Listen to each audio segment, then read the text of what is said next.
अखण्डमण्डलाकारं व्याप्तं येन चराचरं तत्पदं दर्शितं येन तस्मै श्रीगुरवे नमः। अज्ञानतिमिरान्धस्य ज्ञानाञ्जनशलाकया चक्षुरुन्मीलितं येन तस्मै श्रीगुरवे नमः। गुरुर्ब्रह्मा गुरुर्विष्णुः गुरुर्देवो महेश्वरः गुरुः साक्षात् परब्रह्म तस्मै श्रीगुरवे नमः। स्थावरं जङ्गमं व्याप्तं यत्किञ्चित् सचराचरं तत्पदं दर्शितं येन तस्मै श्रीगुरवे नमः। चिन्मयं व्यापि यत्सर्वं त्रैलोक्यं सचराचरं तत्पदं दर्शितं येन तस्मै श्रीगुरवे नमः।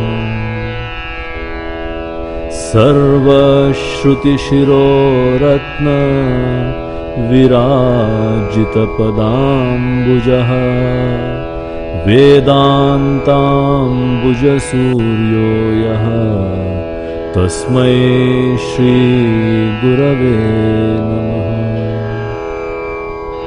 चैतन्यः शाश्वतः शान्तो व्योमातीतो निरञ्जनः बिन्दुनादकलातीतः तस्मै श्रीगुरवे नमः। ज्ञानशक्तिसमारूढः तत्त्वमाला विभूषितः भुक्तिमुक्तिप्रदाता च तस्मै श्रीगुरवे नमः। अनेकजन्मसम्प्राप्त कर्मबन्धविदाहिने आत्मज्ञानप्रदानेन तस्मै श्रीगुरवे नमः। शोषणं भवसिन्धोश्च ज्ञापनं सारसम्पदः गुरोः पादोदकं सम्यक् तस्मै श्रीगुरवे नमः। न गुरोरधिकं तत्त्वं न गुरोरधिकं तपः तत्त्वज्ञानात् परं नास्ति तस्मै श्रीगुरवे नमः। मन्नाथः श्रीजगन्नाथः मद्गुरुः श्रीजगद्गुरुः मदात्मा सर्वभूतात्मा तस्मै श्रीगुरवे नमः।